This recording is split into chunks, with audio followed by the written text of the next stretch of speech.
Kim Chu, nasapawan nga ba at naungusan ang primetime queen na si Marian Rivera?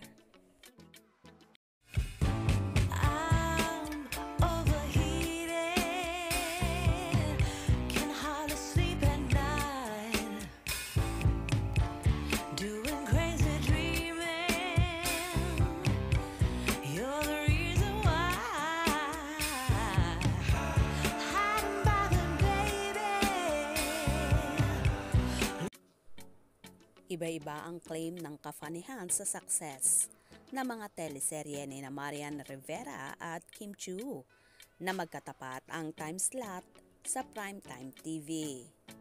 Hirit ng makakim, naungusan na raw ni Kim Chu si Marian Rivera. Nagpakita pa ng resibo ang kafanihan. Dagdag pa nila, mas in demand at visible daw ngayon si Kim, lalo pat napapanood na rin ito sa It's Showtime sa GMA7. Of course, hindi naman papayag ang avid fans ng kapuso, primetime queen.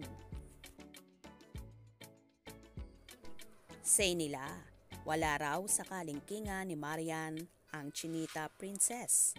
Hirit pa nila, hindi rin daw kailangang magpadikta sa kafanihan sa mga ipinapareha kay Marian dahil tanggap ito sa anumang proyekto nito kahit walang love angle. Ito naman ang samot-saring reaksyon ng mga netizens na nagsasabong sa dalawa. Hindi kailanman level kay Queen Marian Rivera si Kim Chu. Milya-milya ang layo ni Marian sa kanya. Isang malaking insulto kay Queen Marian ang isabong siya.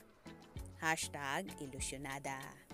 No doubt sa Philippine primetime queen, Marian Rivera is definitely the real Asian superstar. Phenomenal talaga si Kim Chu, kahit nasa loob ng Pinoy Big Brother house pa lang. Then, first project nila ni Gerald as love team. Sobrang patok, kaya naging phenomenal love team din sila. At ang sunod-sunod nilang teleserye from Sana Maulit Muli, To Tayong Dalawa, To My Girl, phenomenal top rating. May humirit namang si Marian ang may hawak ng record ng highest grossing film Pinoy of all time na di pa na-achieve ni Kim. Well, may kanya-kanyang talent sina Kim at Marian, kaya wag na lang nating pagsabungin ang mahalaga. Hindi man sila pareho at maraming natutulungan, kaya wag nang gawan pa ng issue. Magtulungan na lang para maiangat at mas lalo pang mapaganda ang showbiz industry. Gets nyo ba?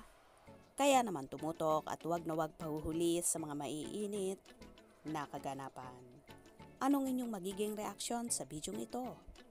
Comment below.